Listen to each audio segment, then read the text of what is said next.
You're watching CNN. I'm Brooke Baldwin. There is a disturbing new chapter emerging today involving reports of Westerners traveling to Syria to take up arms with ISIS. This time, the man accused of traveling to Turkey and then trying to enter Syria is a former member of the U.S. Air Force. He's a veteran. He's a mechanic who worked on airplanes belonging to the armed forces as well as a major U.S. airline. Our CNN Justice correspondent Pamela Brown broke the story for us. So Pamela is joining us, as is Dan Caldwell. He's the legislative director for the Concerned Veterans for America. So Pamela, to you first. Can you just tell me a little bit more about who this veteran is? What precisely is he accused of doing?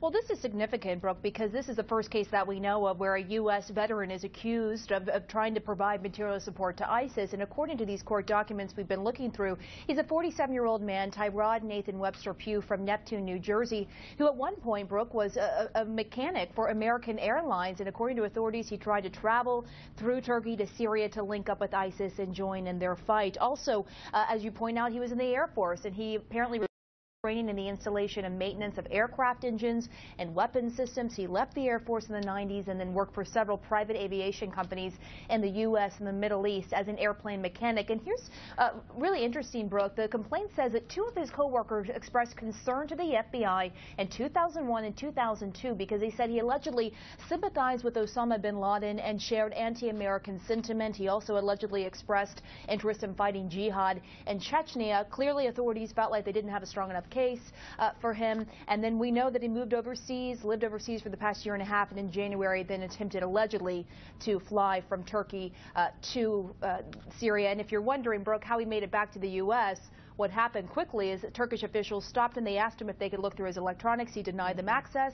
They sent him back to Egypt, where his flight originated from. Egypt deported him to the U.S., and he's now behind bars and expected to plead not guilty, according to his attorney, tomorrow. Brooke.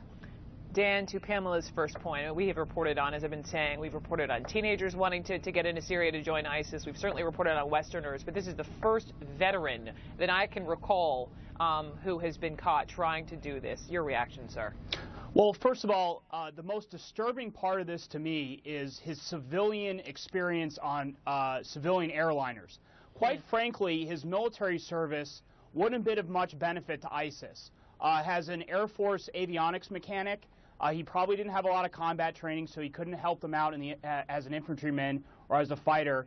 And his experience working on American military aircraft wouldn't have been much good to ISIS, which has captured Russian-made aircraft that the Syrian Air Force has used. But the fact that he worked for a civilian airliner, that is probably the most disturbing thing, because he can probably point it out, okay, here's some weak points on American or even European-made civilian aircraft that we can exploit, either to take an aircraft down, to help hijack them possibly. That to me is the most disturbing part of this, not his military experience, which quite frankly wouldn't have been of much benefit to ISIS anyway. Okay. A couple of questions, I guess, back to you, Pamela. One, I know you have some information as far as what was on his electronic devices, laptops, but the question really at the top of my mind is, how are these different people being watched? I mean, these planes starting in the U.S., going to Turkey, going to Egypt, how are people potentially being monitored for nefarious reasons? Well, we know that there's watch lists. There's a Thai database, Brooke, where there are a lot of individuals on there in different levels of being prevented to fly, and then someone that authorities are keeping their eye on, but not necessarily prevented to fly. So we have that here in the U.S. And what I'm understanding is that Turkish officials, because we know Turkey is the gateway into Syria, are ramping up their efforts at the airports and questioning people, like in this example, asking to look through their electronics to see if there is any indication that this person may want to be traveling into Syria to join ISIS. And there's more coordination really across the board with all these different countries, because they see this foreign fighter problem as a huge deal, not just in the U.S., but in Europe and elsewhere, Brooke. All right, Pamela Brown, Dan Caldwell, thank you both very much. Thank you.